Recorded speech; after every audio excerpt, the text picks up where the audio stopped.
Hello mga ka-learners! Let's learn more about families in the changing world. Every day when we watch the news, we see a lot of issues. Some are local, some affect the entire country, and some issues affect the entire world. These are called global issues. What are global issues? These are the events and ideas that affect the world today. They are the concerns that countries face. The destruction of the environment is a global issue. This is because it affects everyone in the world.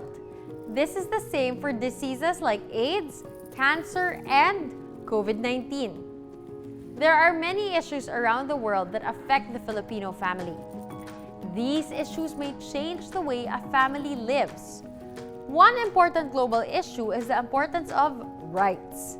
This lesson will tell you about how today's family can face global issues. In this lesson, we will 1. Identify the global issues that affect the family. 2. Explain what a family can do with regard to environmental issues. 3.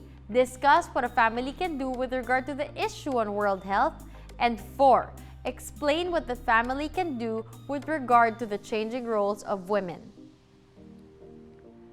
What global issues are you aware of? The three major issues that affect the world are environment, health, and changing values. Let's find out more about these and how they affect a family. You have probably heard the saying, "The world is a global village." Do you know what this means? Take a look at your barangay. Whenever it experiences a problem, doesn't it affect everyone? It is the same when you see things from a global perspective. We are all part of one big community. Every new development affects each country. As nations, we share the same dreams and are affected by the same problems. So every issue is important. Global issues are events and ideas that the world is facing today. There is so much concern over the environment, diseases, and developments in technology. All these affect the citizens of the world, even you and your family. Your family is part of what makes up the global village. This means your family is also responsible for doing something about these issues. Your family is part of a big global community. Every issue that affects people in the world can affect your family. You can learn about these issues through the 3 A's. The 3 A's simply tells us what we should be A. Aware of. Know all about the issue and how it can affect your family. B. Active. Actively do your part. Find ways to fight or solve a global problem in your own way. C. Alert. Always be alert. Look out for new developments concerning an issue. One of the major global issues is the environment. The environment is precious to all of us. We have a responsibility to preserve our world and fight its destruction. How can our families do this? Your family can do its part by 1. Being aware. Know about the changes in the environment that can affect one's family. 2. Being active. Parents must teach their children to care for the environment. Recycling materials, cleaning up one's surroundings, and planting trees are just a few of the things a family can do together. 3. Being alert. Families should stay alert on community programs about the environment. Ask your barangay captain if there are environmental projects you can be involved in. Join activities that promote preservation of the environment. Remember the 3 A's. Be aware, active, and alert. By starting within the family, you can do a lot to help preserve Mother Nature. Think about the following questions. How can your family become aware of environmental issues? How can your family actively participate in handling various environmental issues? How can your family become alert about issues regarding the environment? Let's compare answers. By being aware, active, and alert, determine the environmental issues and be proactive in finding solutions in your own ways and following guidelines set by society. One way we can actively participate with some environmental issues is by starting to recycle at home. If your parents consistently tell their kids how to recycle properly, then this will greatly help the environment. This can be by joining environmental organizations in school, community, or at the workplace. You can also advocate projects that help the environment. Another major global issue is health. Maybe you're thinking, what does the rest of the world's health have to do with my family? Well, the answer is it has a lot to do with your family. Health developments in the world affect everyone on the planet. For example, if a disease is discovered to be very deadly, this can affect the entire global population. Everyone could get sick. So the various governments have to come up with programs and plans to fight this particular disease. The nations have to get together to learn more about this. This is what happened when the Acquired Immune Deficiency Syndrome, or AIDS, was discovered. Countries around the world knew that the AIDS virus could affect them all, so continuous research is being done to combat the virus. Malaria and dengue fever are diseases that became world health issues. Families here in the Philippines can also do their part to fight these diseases. These diseases are spread by mosquitoes. These insects transfer the disease from one person to another. Many people die because of these diseases. But through the 3 A's, we can stop or lessen the number of malaria and dengue cases. Be aware. Know all about malaria and dengue. How is it spread? What does it do? What can you do?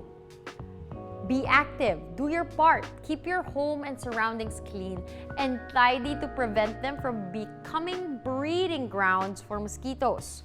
Share this information with your neighbors and friends. Be alert. The government and other business sectors have many programs that help fight these diseases. Learn more about them. Be a volunteer or avail of their services.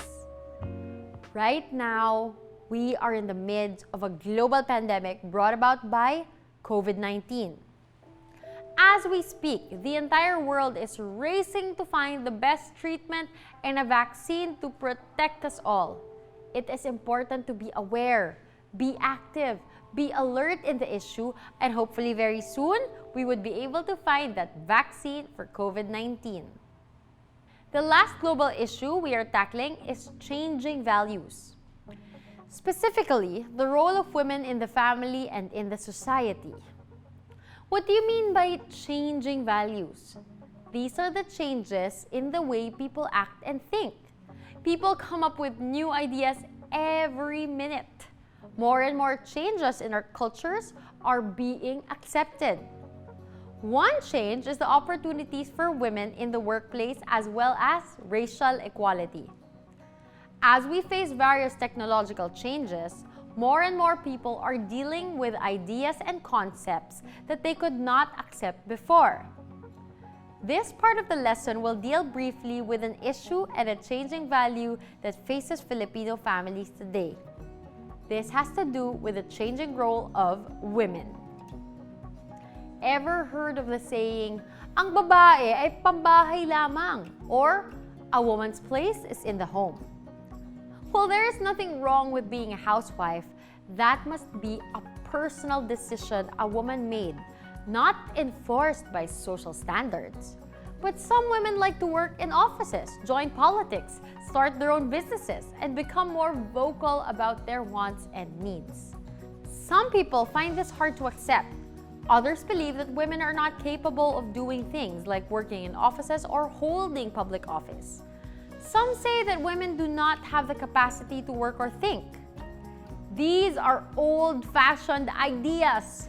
Did you know that years ago, women were not even allowed to vote or to go to school? But today, a woman of the right age can vote for the candidate she likes. Girls go to school along with boys. A woman's role in today's society has definitely changed. Around the world, women's rights are respected. Let's learn to do this in our families. Can we use the 3 A's in analyzing this global issue? Of course we can! The family can do its part by 1. Being aware, knowing the changes in ideas and values.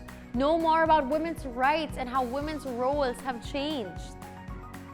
Being active, learning to respect women. Teach this value to your children. Do your part and be an example to your friends and family members. 3. Being alert. Look for trends and changes in ideas. Keep an eye out for government and private groups that supports women's issues and the family. How do we know that the Philippines follows the Universal Declaration of Human Rights? In the 1987 Philippine Constitution, the rights of the family are stated. The Constitution follows the rights declared by the UN. Let's read Article 15 of the Constitution. It has 4 sections. Article 15, the family. Section 1. The state recognizes the Filipino family as the foundation of the nation. Accordingly, it shall strengthen solidarity and actively promote its total development.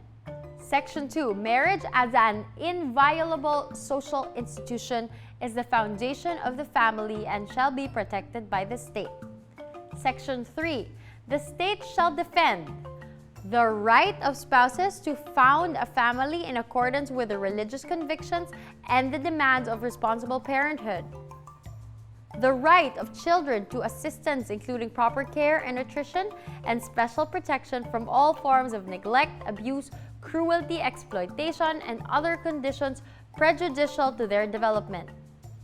The right of the family to a family living wage and income, and the right of families or family associations to participate in the planning and implementation of policies and programs that affect them. Section 4. The family has the duty to care for its elderly members, but the state may also do so through just programs of Social Security. How can these sections of the Constitution be applied in our everyday lives? Do you want to know how we can enforce these laws? In Section 1, it states that the Filipino family is the foundation of the nation. What should a foundation be like? It should be strong and stable.